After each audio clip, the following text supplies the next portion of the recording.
We're live, ladies and gentlemen, and you need to be a subscriber to join in the chat. And you need to be a subscriber of at least 60 minutes. This is to make it less likely that strange people join. We don't want strange, random people from all over the internet joining in by chance and then making funny jokes about their personal feelings about tarot reading. So, slow mode is on. You can send one message every 15 seconds. Hi, Redwing. I've done a little reading for the live stream to get us going. And it's the, I did it with the Sheridan Douglas. So Sheridan Douglas, some of the cards are a bit murky. That one's a bit murky, isn't it? But anyway, we've got Knave of Coins for me. So I'm taking it seriously. King of Swords for you guys out there watching. So you're being wise this evening. The result, we have a Seven of Swords. Sneaky. Maybe we're going to sneak some wisdom this evening. Maybe we're going to steal a little bit of wisdom out of all this chaos and confusion flying around. That's what I think. Oh, and also I pulled a card from the Canwell Oracle, and I got this, the present. So maybe someone this evening is going to get a present from someone. Not necessarily me. Maybe one of you guys could send another one of you guys a present. Okay. Who's here? Lady Booksmith. Hello, Robert. Lovely day. Blue sky and sunshine. Yes, lovely day in Berlin as well. It was a lovely day. It started off lovely. It was lovely yesterday and started off lovely today. And then while the sun was out, it started to rain and the weather changed quite quickly, but it was warm. So we're having a kind of like an Indian summer here in Berlin, which is nice. It's a comfort. We had a couple of weeks of rain and cold, and now it's got warm again. And tomorrow we're going to be plunged back into autumnal temperatures. It's going to be 10 degrees colder tomorrow. So I'm enjoying my shirts, my short-sleeved shirt, maybe for the last time this year. Faraway Star says, hi, Robert and everyone. Will McKinley. Long-time watcher, first-time caller. That's nice. And Saskia. Hi, Robert. Hi, everyone. So, Will McKinley, where are you in this wide, whispering world? If you want to tell us, that is. Don't feel you have to. But it's very nice to know that we sometimes we draw together people from all around the globe, and it becomes a sort of little global cafe. Anyone else joining us?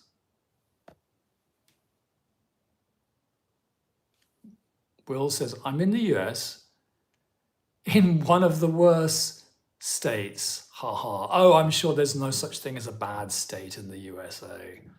I'm sure it's all absolutely marvelous in its way. I don't know very many states. I know New York. And I know Los Angeles a little bit, and I've been to Portland, Oregon, and I've been, strangely enough, to Florida, which is a bit hot for an English person, but I discovered Key West, and I used to go to Miami and stay the night in South Beach maybe, and then nip on a tiny little plane and fly down to Key West, one of those planes that has sort of 12 people on it or something. And it was such fun that everyone was in a good mood because Key West is really a holiday destination. The captain was in a good mood. The air steward was in a good mood. Air stewardess was in a good mood. Everyone was having a cocktail. and you knew you were going to have a really, really relaxing time in Key West. It's a brilliant place, or at least it was. I think I was probably last there in the 90s. Nicholas Meyer says, "Hi Robert, I'm watching with Rita. We've just had our dinner. Hi Nick, hi Rita. Red Wing is in Edinburgh, Scotland. Howard Campbell. Hello from the Pacific Northwest. Pacific Northwest. Is that Portland, Oregon?" And A-Box says, "Hello, everyone." Great. So we've got a few people. What should we do today? I don't know whether you know my process. I used to do lots of readings and things, and now I limit myself to readings because, I mean, it is a tarot channel, and I do think that, if you're just going to talk about books and decks, it's a bit nerdy, really, isn't it? Because I think tarot is a magical thing, and let's have a bit of magic at least once or twice in the course of the live stream. So I do, max 3 readings as such, and I try to do them with about 15 minutes interval between them so that I don't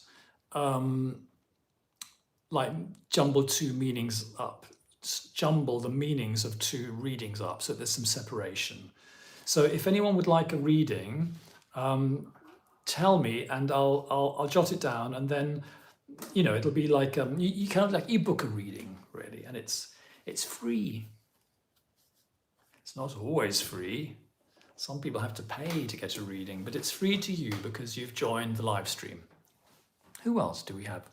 We have Tamara. Hi, Robert, from Bahamas. Fantastic. V close to Key West. Is it? Oh, nice. Well, it must be fantastic there. It must be fantastic. Seems you're a real globetrotter. Well, I used to go to America. I used to have a career in the movies. But Hollywood was so weird that I didn't really feel very relaxed there. But on my way back from Hollywood, I used to, because I had a bit of money in those days, I used to stop off in Key West and sometimes for, a week or two, and check into one of those funny motels, there's Art Deco motels with a pool and a barbecue, and I would just hang out and sometimes do some writing. So I do know Key West. And it's lovely, this flat ocean, and because of the ocean, it's not as hot as Miami, is it? You get ocean breezes, and it sort of cools you down, and very, very nice indeed. I'd love to go back one day. So as I said, anyone who has got anything bothering them, do book a reading. They're quite short readings, and they're not really super in-depth, the readings I do during the live streams, but that's also part of my tarot philosophy these days, which I think that short readings can be quite good, because it's what I call the fortune cookie concept of tarot reading, which is that instead of going into it for an hour and me getting feedback from the querent, and we go deeper and deeper, and we do lots of different spreads, maybe there's just one spread, and maybe the reading is just sort of 15 words or 10 words or something. And it's like you got your own fortune cookie, and you open it up and there's a little message there from the tarot cards. So that's how we do it here. And that's my current theory of tarot. Okay, seeing as you're all here, I'm going to start the conversation off by saying, I don't know whether you guys are tarot readers or not. I think actually most of you probably are, because that's what this channel's about. I don't know whether you're professionals or not, or just you read for yourself, or you read sometimes for friends. But what do you guys think about how long tarot readings should be? I've always thought that a tarot reading is like, an hour long. And I've given readings when people have actually come to see me that I've let them go on for an hour and a quarter, an hour and a half. I tend to think that's the maximum. I tend to think that an hour and a quarter maybe is getting on towards the maximum, but I've been very happy to think that they are an hour long.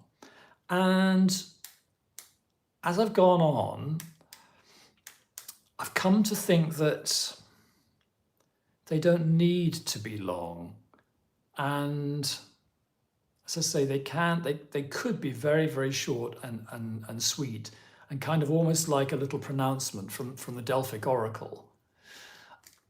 And I know that when you make an arrangement to give someone a reading, like they might come to see you personally, or you might make a reading, you might make an appointment to see them online, then you've made the appointment, so you might as well make the most of it. And also, if you're doing it for money, or should put it more politely, if you're doing it for a living or for a sideline, and you might want to charge someone X, euros or dollars per hour, then you might as well stick with it and give them an hour of your time.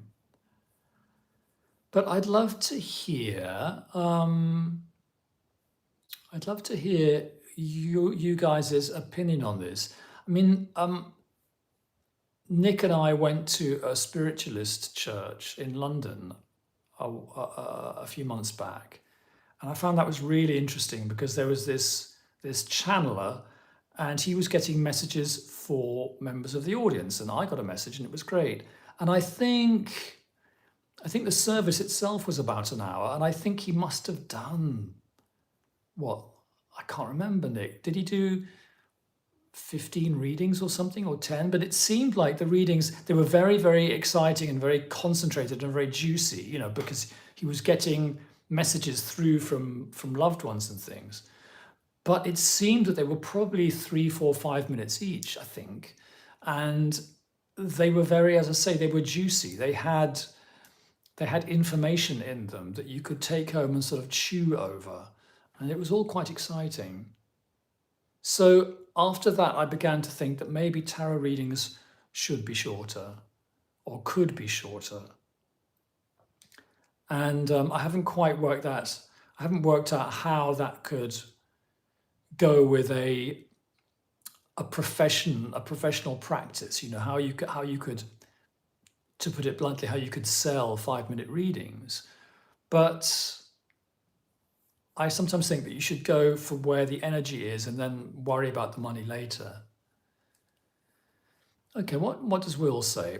I've been reading tarot off and on for about 10 years, just for myself and friends. I like your short form approach. It seems like the longer a reading goes, the more it goes off in the weeds. Well, this is kind of, that's basically where I'm going with this. That I don't want to be harsh on long readings because I think they can work for people, and they can be very rewarding, but they're different, aren't they? Tamara says, in my opinion, shorter readings focused on a sharper question/topic definition are more impactful. Okay, very interesting. Saskia says, I just read for myself and usually I get the meaning straight away. I agree. If I spend a lot of time on it, it becomes rather forced. And it's interesting that you should say that, because I did, and Nick says about 10 to 15 readings at the church. So they must have been fairly short, mustn't they? I did a sort of a psychic foundation course in my early 30s with a friend. It's a once monthly course with a group of 12 people or something, and he was teaching it. And what I took away from that course was that the most difficult thing about psychic work is sort of accepting that you have received a reading or a message or some insight, whether it's from the cards or whether you're really channeling, whether you're a medium. And I agree with Saskia.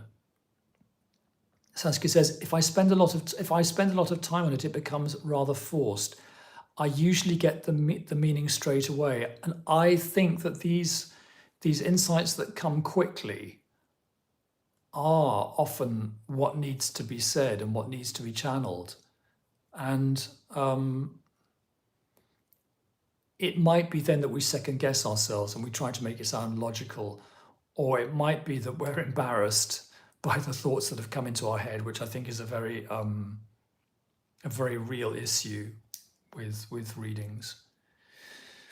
APOC says, long readings can end up as biased psychological advices. Yes?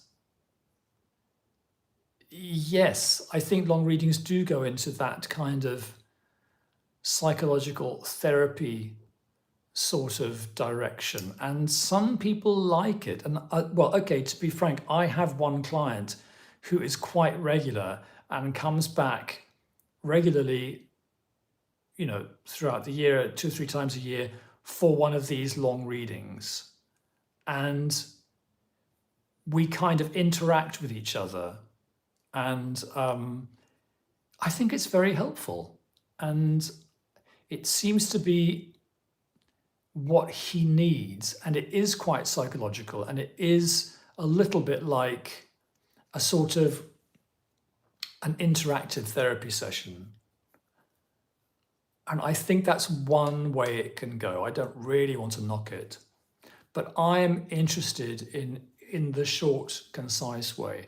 And since I hope I'm not talking too much, feel free to say something too.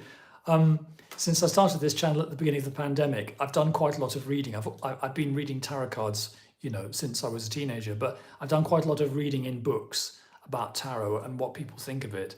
And I found that the books that tend to make tarot more complicated and more difficult are the books that I react against, mentioning no names. And the books that offer ways of making tarot simpler and more intuitive and more accessible are the books that I tend to favor.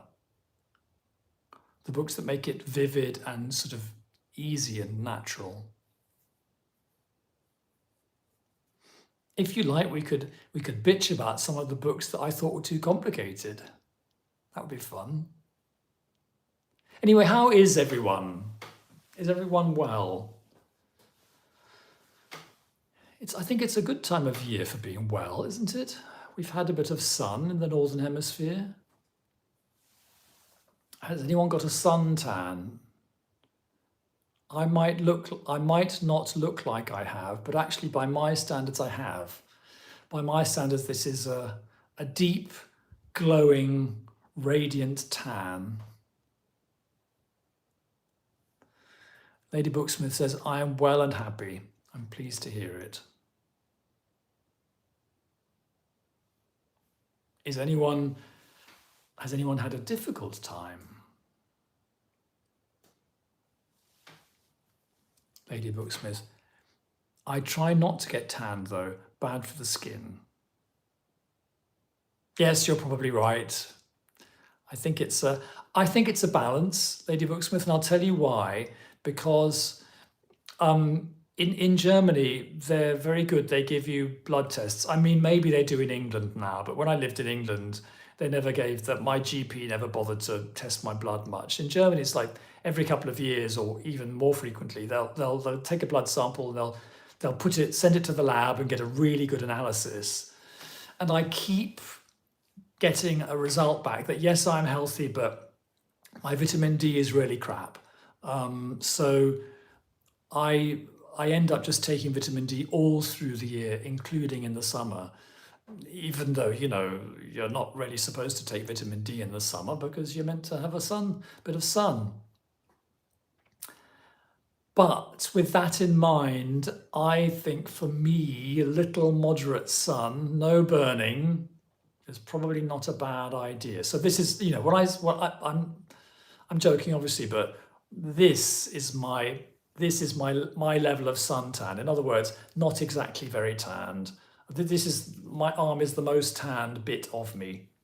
So not really exactly roasted and burnt. James Dempster, doing well.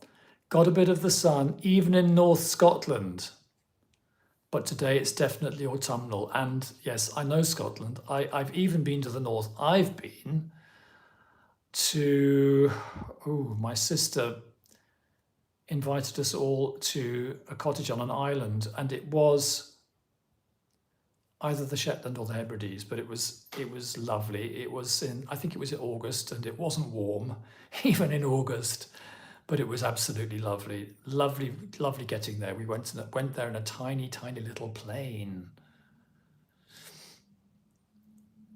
Saskia, still very hot here in Greece. Cool in the mornings and evenings, which is lovely. Well, Saskia, I hope your house or your flat has lovely thick walls, and I hope you can shut the shutters in the middle of the day. Will says, and Will, you're in America, aren't you? In one of the worst states? Is that you? Let me just go back in the chat.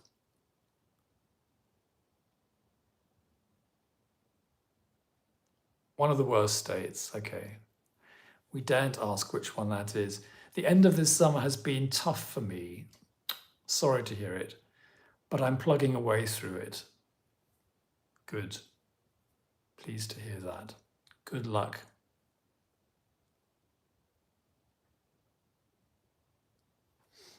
Is there anyone online living in the southern hemisphere? Faraway star. Actually, I have a question to ask about reading technique, if I may, Robert. How do you approach timing in your readings? Like if a client wants to know when something will happen. Faraway star, that is a very good and crucial question, because this is what I think. My honest opinion is this. I don't think that timing is something that can be talked about in divination. I think it is the weakest part of the whole divination thing. And it may be that the best thing to do if you're a professional tarot reader is to decide that you're not going to talk about it. For example, there are things that you don't talk about in tarot, right? You don't give someone a health, diagnosis. For example, if they haven't already been to see their family doctor. You don't give someone legal advice if they haven't been to see their lawyer, unless you're a doctor or a lawyer yourself. Okay, so timing is a different thing, but all my life, I've thought to myself, whoever is helping us or whatever is helping us, whether it's the spirit guides or our higher selves, or whether it's some trick of reality that we don't understand the nature of space and time, I think it's very rare to be able to find a psychic who can make accurate predictions about timing. For example, when I lived in Brighton back in the old days, I was kind of a bit lost and a bit kind of depressed and a bit lonely, and I went to see a psychic called Ruth, amazing woman. I went to see her quite a lot, maybe once a month. I was alone and I was quite dependent on psychic advice, and she was incredibly psychic. For example, she could pick out of the air names, actual names of people, Christian names, first names of people who were going to be crucial in my life. There was one point where she said, you are going to be working with someone very important. He's called Jonathan. I'm getting a Jonathan. And I had just started to talk to some people about my first and most successful film contract I ever had. And it was a big shock. I had no career, but suddenly I had a career. And it was a big deal. And it was a guy called Jonathan, John Amiel. But he called himself John instead of Jonathan, Jon. And my agent had talked about this person, John Amiel. And I had only heard the name, I'd never seen it written down, so I thought it was John. And Ruth in Brighton said, I'm getting Jonathan. And I said, no, it's not Jonathan, it's John. And she said, I'm definitely getting Jonathan. She was right and I was wrong about this, possibly the most important professional contact I ever had in my career. Okay, what I'm trying to say is that she was the most accurate and brilliant psychic I've ever met. And she did make predictions about timing, and they were not accurate. And sometimes they were just plain wrong, or they could be wrong by 10 years or something. So I don't think whoever or whatever is helping us can particularly help us with timing, because it may have something to do with the fact that time is a thing of our world. And maybe once you get to that other dimension where this information may or may not be coming from, maybe it's all a bit different, and whoever's talking to us isn't very good at timing. There's a lot of other things on the chat now. I'll stop ranting, but Faraway Star, I think I resist the question when people talk about timing. There are methods. You could say the four aces could symbolize spring, summer, winter, and autumn. There are books about it, and there are Romany traditions of how you predict timing. You can do spreads for the year ahead, a card for every month, and it can work. It can work, but I think it's the trickiest, and you're on the least strong ground with timing. Okay. Saskia says siesta is most important. Oh, absolutely. And a siesta is glamorous. You must always call it siesta, not a nap. Apoc says, I'm still enchanted by my vacation in Italy. It's a lovely country filled with history. It is. I went to Italy this year, went to Naples, which was insanely nice. Tamara, rainy day here in the tropics. It's been a bit of a difficult year, working through some unexpected life changes. Oh. Well, tropical rain is, in my memory, a lovely thing. Stay strong, Tamara. It's only a cycle, absolutely.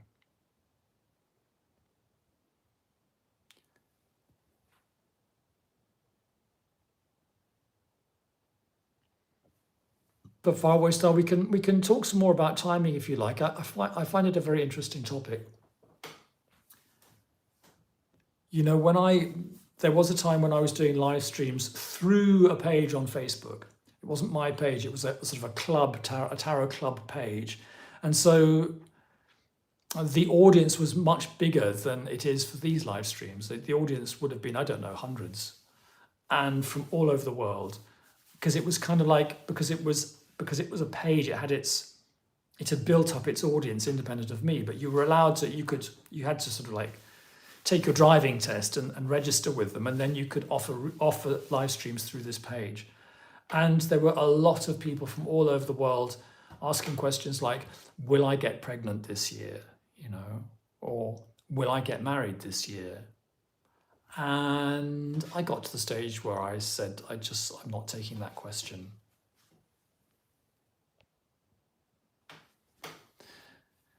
Faraway Star says, that makes sense, Robert. Thank you so much for your excellent explanation. And I've heard a lot of other tarot readers say this as well. Good. Yes. Faraway Star. Unfortunately, clients all want to know when this will happen. Well, yes. And I think, maybe it's really crucial if we are going to sort of, set ourselves up as oracles, for whatever that means. Maybe it's really crucial to think about these boundaries and then to be strong about them, because there are things that we are strong about, most modern tarot readers would be clear about the negative cards in the deck. The death card does not mean death. With and the Ten of Swords, the Ten of Swords is not absolute ruin. I think we have those limits and we have those rules of engagement when we read tarot in the modern world. And I think I would say get yourself a belief about timing, about your limits. Say to yourself, well, this is what I believe is possible and not possible. And then be strong about it, because if you say, I'm sorry, I can't do timings, or I won't do timings, I don't think it makes you look weak, because they could go to another tarot reader and say, when is this going to happen? And believe me, the other tarot reader, unless it's Nostradamus, which it probably isn't, the other tarot reader is also not going to be able to give accurate timings. So I think the client might find you more professional if you say no. We're not really talking about timings. We are talking about energies here. And we're talking about getting in the flow of life. And if you're in the flow of life, for example, things are more likely to work out. Or, they say that if you're doing what you love, then if you're doing what you love, maybe you're in your heart and you're in time with the heartbeat of the universe. And so, there are ways of getting change and healing to happen, encouraging change and healing to happen, by getting in the flow. And I think that, insisting that your tarot reader gives you dates, is it going to be this summer, is not a way of getting in the flow. And I think tarot readers should just say no, really. Nick says, what are your favorite types of questions? My favorite types of questions are questions that are not yes/no questions, like, will I get married?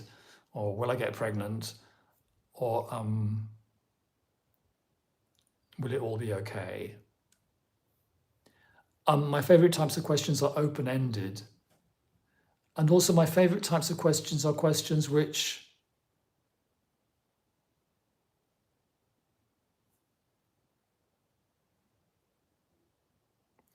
bring sort of factors to the table to be looked at.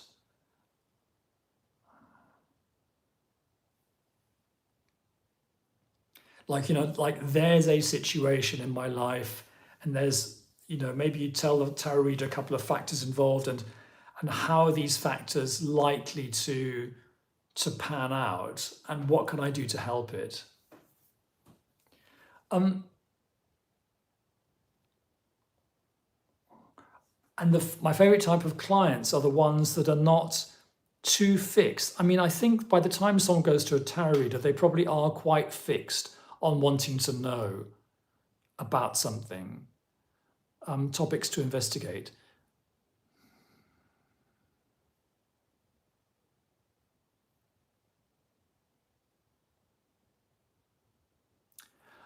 I think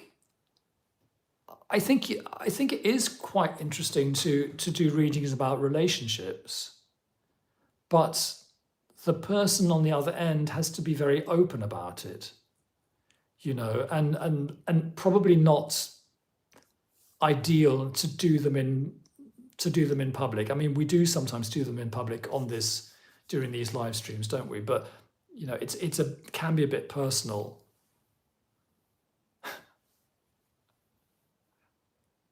I could tell you a story or two. Of course I won't. But, sometimes you do a relationship reading and there's person A and person B, and each, for example, there's one of the age-old questions is, how does he feel about me, or how does she feel about me? And, you can't really reveal the contents of the other person's mind, because that's unethical, but you can say, okay, well, let's look at the energy between you. And sometimes you put cards down and you can see that the energy between those two people is really, really difficult. So that's why you don't do it in public. But I think relationship readings are really interesting. You can also have like your relationship to a workplace, your relationship to a place, to a town, and then you have this. You have person A, person B, and the relationship. And I think that's really, really interesting.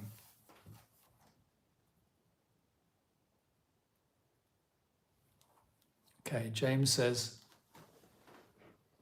I know you basically read RWS. Do you have favorite decks for specific types of topics?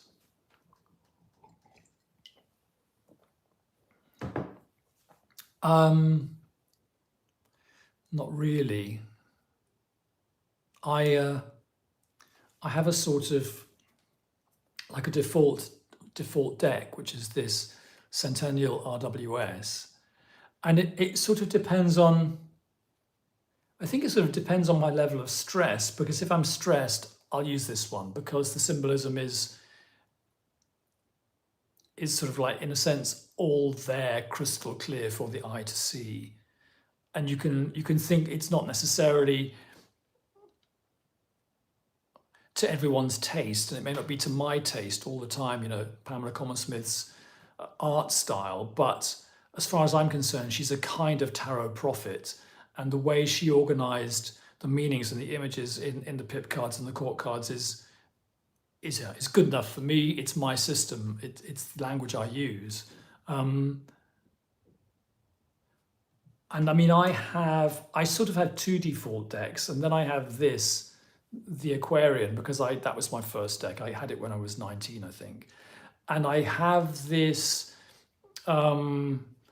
when I really want to connect with the heart, when I'm a bit sensitive. And I don't think this is an amazingly good deck in terms of imagery. I mean, some of these cards are just sort of just pretty, and they're just nonsensical, but they're so sweet, and it's all very dramatic, and it's all from my childhood and teenagerhood. So the decks that I use are really to do with my emotional needs, rather than with the topic.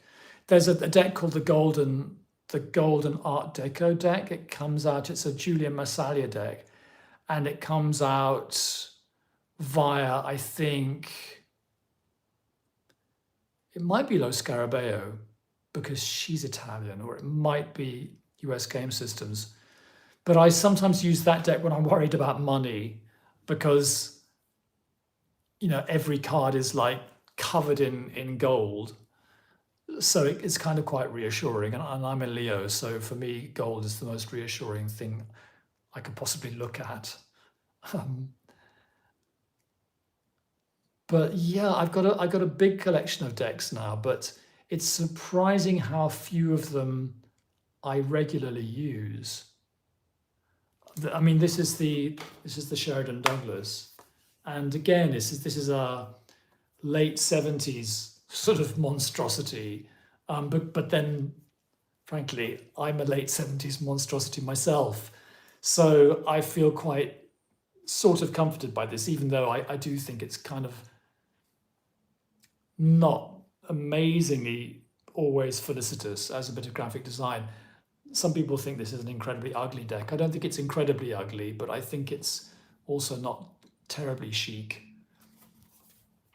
And then there are wonderful things like the Oculi Occultati from 2012 or whatever, by that Polish guy, 2020 maybe, which I've reviewed several times, which I call the best deck in the world. But I only that's a giant deck, so I only use that on sort of special occasions.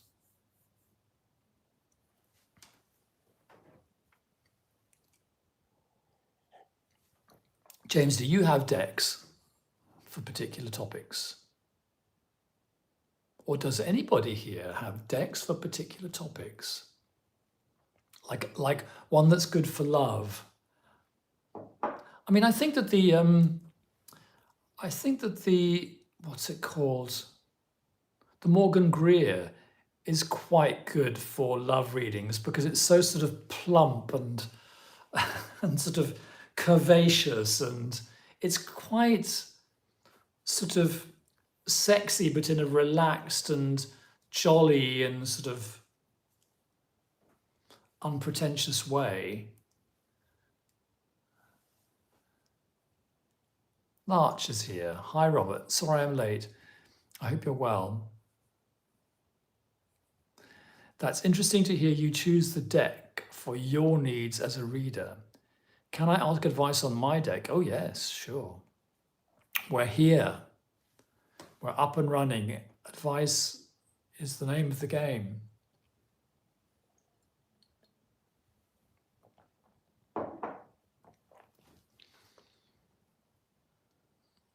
When you say my deck, oh, the Hanson Roberts for lighter readings. Nick says, well, fantastic, fantastic. The Hanson Roberts, words fail me. It's extremely light, isn't it? It's sort of like it's like if you mash the two words Hanson and Roberts together, you sort of get hobbits, don't you? It's the Hobbits Roberts deck, and I think it's very light, and it's extremely sweet and extremely lovable. Maybe too sweet for me sometimes. But yeah, I sometimes crack it open when I've got the courage. Faraway Star says, I love gold too, and I'm a Leo. Rising. Good stuff. I bought the Visconti Sforza deck only because of all the gold inlay work on it. I don't read with it, I just admire it. Well, I guess no illustrated pip cards on that one. But yes, they are fantastic, aren't they? Those, I guess it's a 15th century deck, those very, very early tarot. In fact, is the Visconti Sforza, does it claim to be one of the first ever? Or is it the first ever? Let us know, Faraway Star. This is the sort of thing that I sometimes know, but these names of the early tarots, they sort of slightly get jumbled up in my mind, but I know it's a very early one, isn't it? Oh. So Larch, you are designing a deck. Thank you. My deck is based on London history. How do you get along with your deck that has real people in there?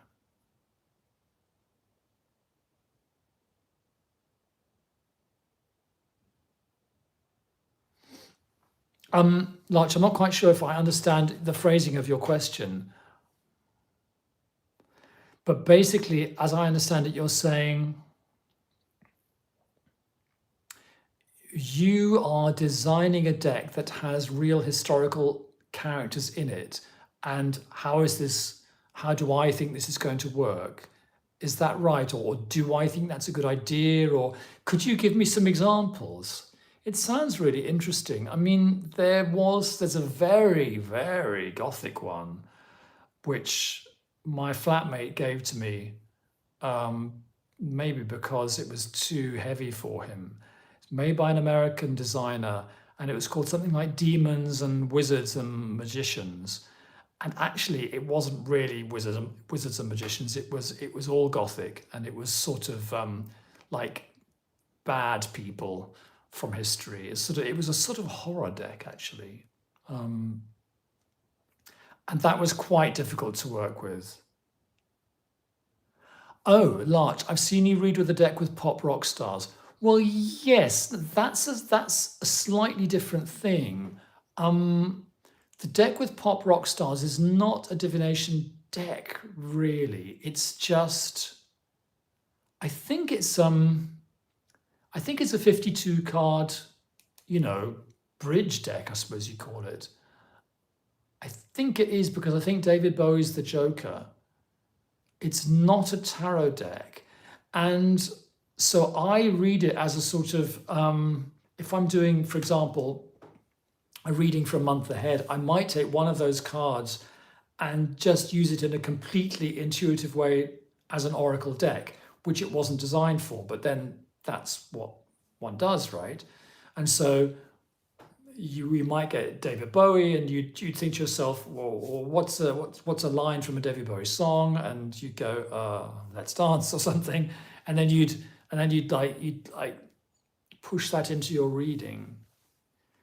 So I don't regularly read. I don't read with any actual tarot deck which has real people in it, which has real historical people in it.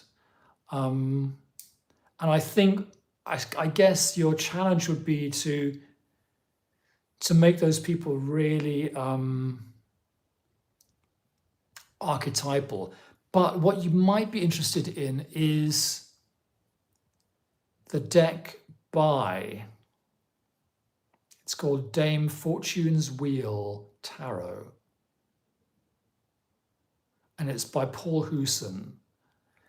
And the 16 court cards, well, 12 of them, not the knights, but the 4 kings, queens, and pages are all characters from medieval history or from myth or from the Bible. And this is his connection of the court cards with these people is not something that he's invented.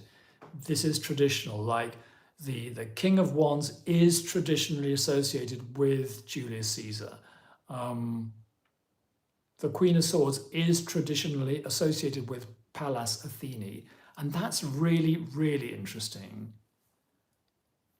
But those 12 people from myth and history, well, they are archetypes. You know, Alexander the Great, he's a kind of archetype.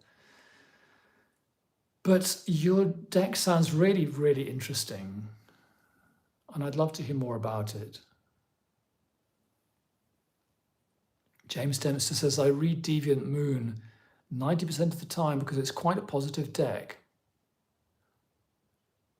Oculi Occultati is for occasional spiritual stuff. It's scary. Oh. I don't think it's scary, but I think, yes, I think it's got a strong, strong atmosphere. The major arcana is a bit scary. For light stuff, Tarot of the Witches, but only the majors. Yes, that's interesting. Tarot of the Witches is really nice, but it's got some unillustrated pips, hasn't it, I think? Howard says, the most recent deck I've acquired is the Terre Volatile. It's customizable with an expansion deck. I like it because the artwork is great. You can arrange it to be either RWS or Thoth. That's really, really good. I've had a look at Terre Volatile. It's not cheap, is it? It's one of those rather luxurious indie decks. And I like most of it. Unfortunately, there are a handful of cards in the deck that, for me, stray from the RWS sort of, what's the word? A blueprint, or add something to the blueprint that I don't like and that I can't ignore. But you're right, I think it's one of the most stunningly designed decks of recent years, isn't it? And that's great that you can make it into either an RWS or a Thoth, because I find the Thoth court cards just unbelievably confusing.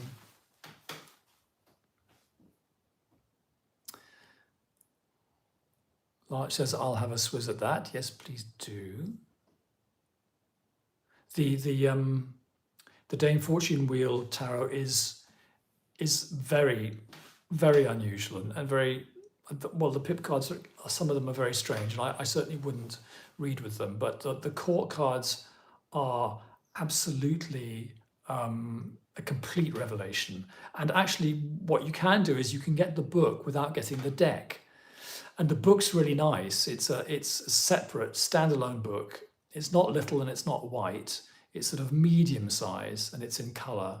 And it's for me, it was one of the major sources that I use to sort out my understanding of the court cards.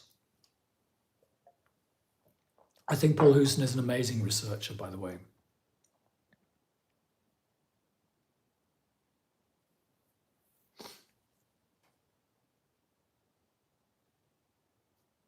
Right, Faraway Star. Yes, the Visconti deck has unillustrated pips. And yes, the Visconti Sforza tarot cards that they have in museums are some of the oldest surviving cards. I think it might be the oldest surviving tarot deck that survives in its completion. It might be. But then what is a complete tarot deck is a good question, because the major arcana was changing in the 1st century, wasn't it? It was evolving. James says, have you ever done anything with the Solar Busca? No, I haven't. I'm aware of Solar Busca, and I'm aware of how important it was for Pamela Coleman Smith. But for me, it's kind of like just a fabulous part of tarot history. I can't really imagine reading with it, because it kind of like,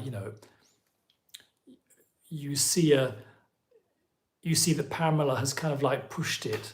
She's taken bits of Solar Busca and pushed it, hasn't she, in different directions. Like, I think it's 10 of Swords she's pushed to become 10 of Battens, and then I think one of the queens she's pushed to become a different queen. So I think I would find it very confusing. I'm a bit rigid, and for me, a tarot deck needs to be a language.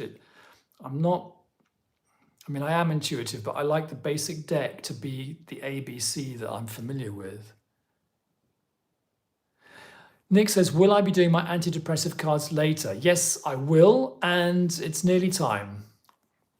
I have been ranting, ladies and gentlemen, for nearly 50 minutes.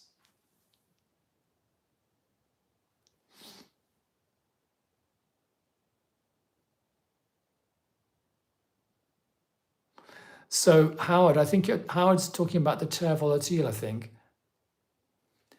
He says it was a heavy lift getting it here, I bet. I'm not clear on how to incorporate their 5th suite of vessels. If I were you, awful thing to say. If I were you, I'd give the fifth suit a miss, because tarot's complicated enough without some designer making it even more complicated. Sorry, ladies and gentlemen, that is one of my themes of my work as a tarot reader. I don't really believe in making tarot more complicated. I believe in making it more user-friendly. Apoc says, what do you think about Robert M. Place and his decks? I think they're extremely attractive, and I would love it. I would love it if I liked them, but I don't like them, because again, and I don't say this lightly, I've read his books. I think Robert Place is a great guy, and he's very genuine, and he's like clearly inspired. He talks about this dream he had as a younger man. He's inspired to work tirelessly for tarot and for the esoteric. But I think his decks make life more complicated. And I would not read with them, actually. Even they're lovely. I mean, his books are interesting. Larch, I'm reading Paul Houston's other book at the Mo, The Mystical Origins, that you recommended. I like it. I'll check out the other one, though. So yes, there's another Paul Houston book called The Devil's Picture Book, which is also great. But yes, in this case, the book I'm referring to is Dame Fortune's Wheels Tarot, particularly with regard to the court cards. I think you might find that really interesting. Oh, 999 Show is here. Hello, 999 Show. You're just coming in at the end. I hope that's okay. Long time no see. I hope you're well. I am well. It's just about time for our antidepressive cards. I'm glad Nick mentioned them. I haven't done any readings today.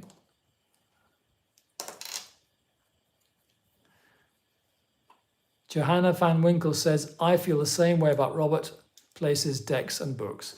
You know, he's clearly a very genuine person, but I wouldn't really recommend him. And I think he's a great designer, but it's just, yeah.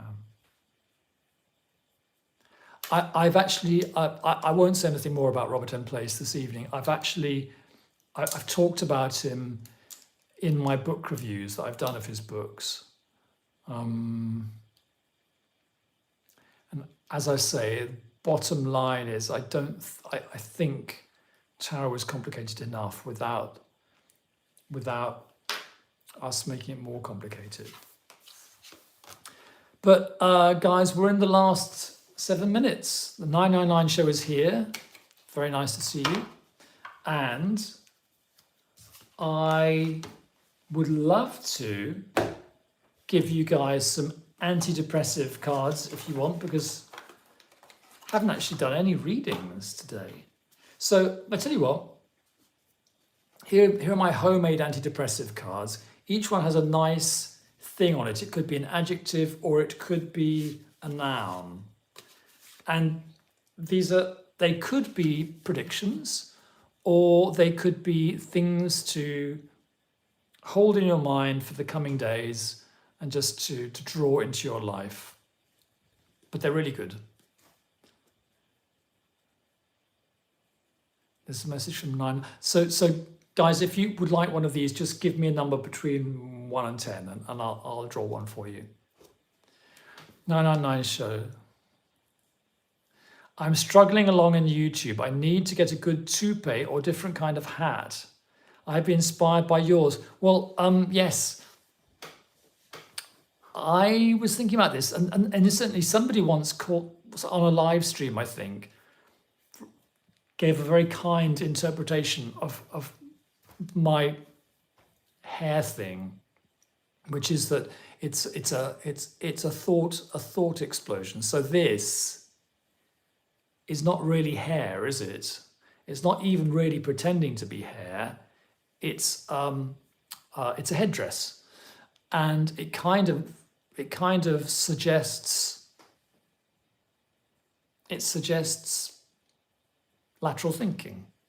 I mean, I would never have said that if I'd never really thought about that if one of you guys hadn't actually said it to me, but I liked that very much, and so I'm going to stick with it. And also, it's a costume. It's a customized costume, which is made by my husband actually for another event, but I'm the only person who has it. And so that's, in a sense, that is my branding.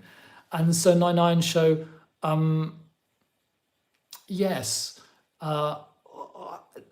there is something to be said for having a thing or a style that you have for YouTube. And I mean, my thing might be too strong a flavor. You know, I mean, maybe I would have been a more successful YouTuber if I hadn't worn it. But it's here now, isn't it? Part of my brand, too late now. But yeah, you certainly need to present a visual image, don't you? And you need to make sure you have some kind of bearable background, which at least is sort of intentional. Okay, everybody wants an antidepressive card. But anyway, 999 show, good luck with YouTube. And I also want to share with you that I am not finding YouTube particularly, what's the word? It's not much of a gold mine, is it? I mean, I monetized about 1.5 years ago, and even though I'm getting more and more subscribers, my income has plateaued out, and it's very, very modest. I won't tell you what it is, but it's very, very nothingy.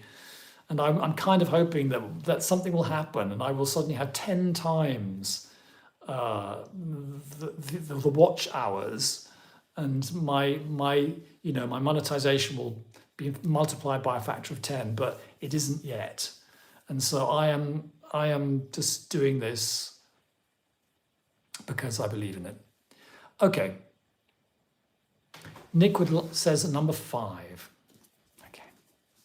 1, 2, 3, 4, 5.